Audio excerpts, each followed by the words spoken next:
Hi, I'm Rob Coppel, and I've been in family care for 18 years now. Something I kind of was recruited into by a friend who thought I'd be good at this type of work. And it's been a long journey of just learning so much about organ donation, tissue donation, transplants, and all the beautiful possibilities that can result from a family or even a person's uh, decision to save lives through donation. And I've learned more about myself than anything else in the things that I've been capable of doing. And it's brought out a lot of qualities in me that I never knew that I had. And I can really be present with families and in some of the toughest times. One story that really has stuck with me through the years is of a little boy named Sebastian who was out riding his bike with his family on their way to the park.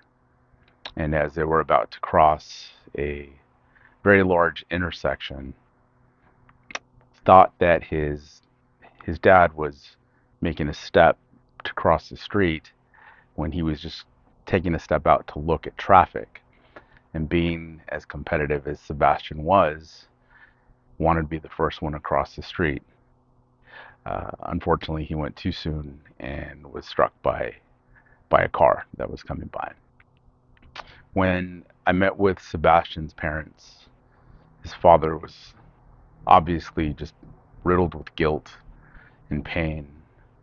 And knowing that mom had been in a pretty bad car accident several years prior, was not expected to make it, uh, did survive.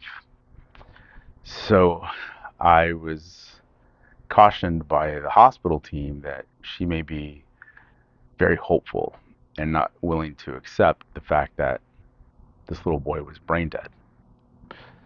When I did meet with mom and dad, mom actually knew. She understood. She said that as his mother, she could just tell when she saw him in the hospital that he just wasn't there. She said her mother just knows.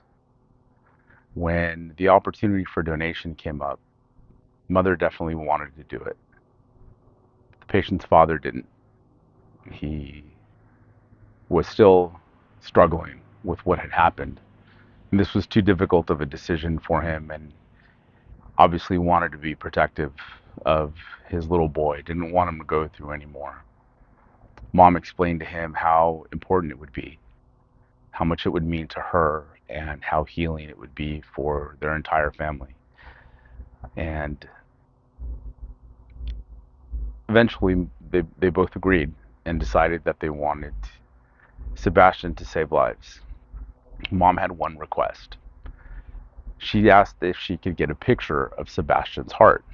This was the first time I'd ever been asked this question, and I wasn't sure how I felt about it. You know, I've been in the operating room and I've seen when the recoveries happen. And, one thing is to hear about a transplant in theory. Another thing is to have the visualization. So I checked with the appropriate people just to make sure that it was something that we could do. And I said, okay, as long as you understand, what a heart looks like, and yeah, you know. But my first question was, well, why? Why do you want a picture of his heart? And she said, I've only heard his heart and I've felt his heart, but I've never seen his heart. And that was something that was important to her.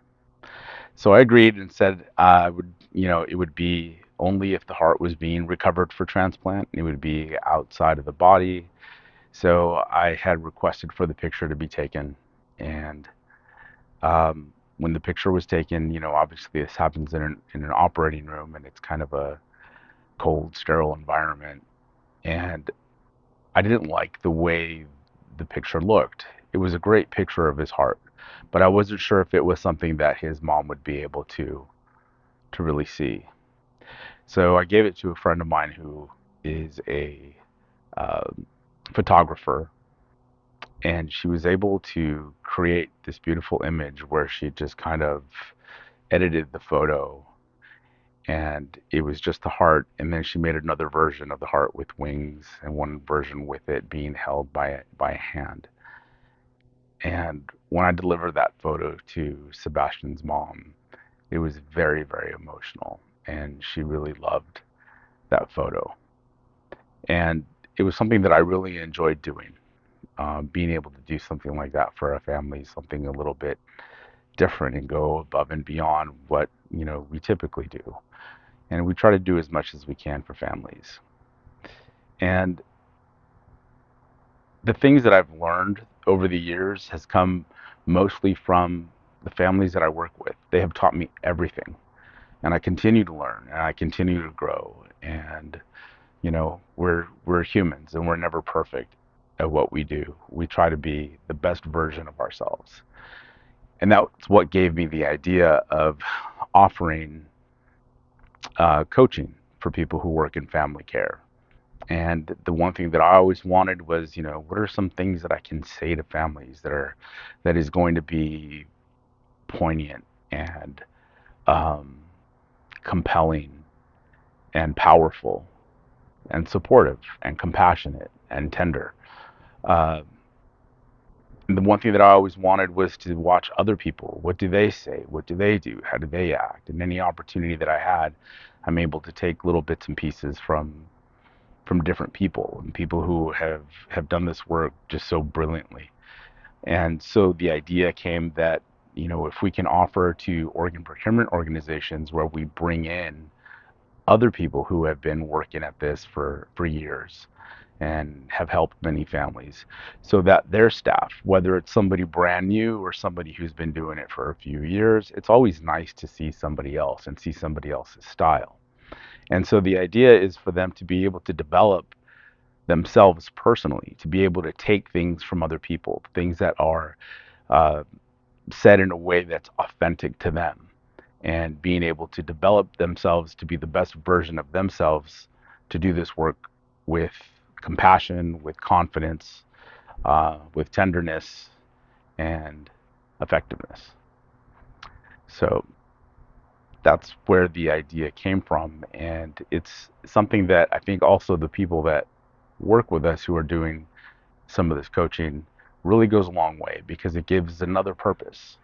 The purpose that we have now in supporting these families and being able to potentially save many lives is rewarding in itself. But being able to share that and grow that within other people, and that passion is contagious.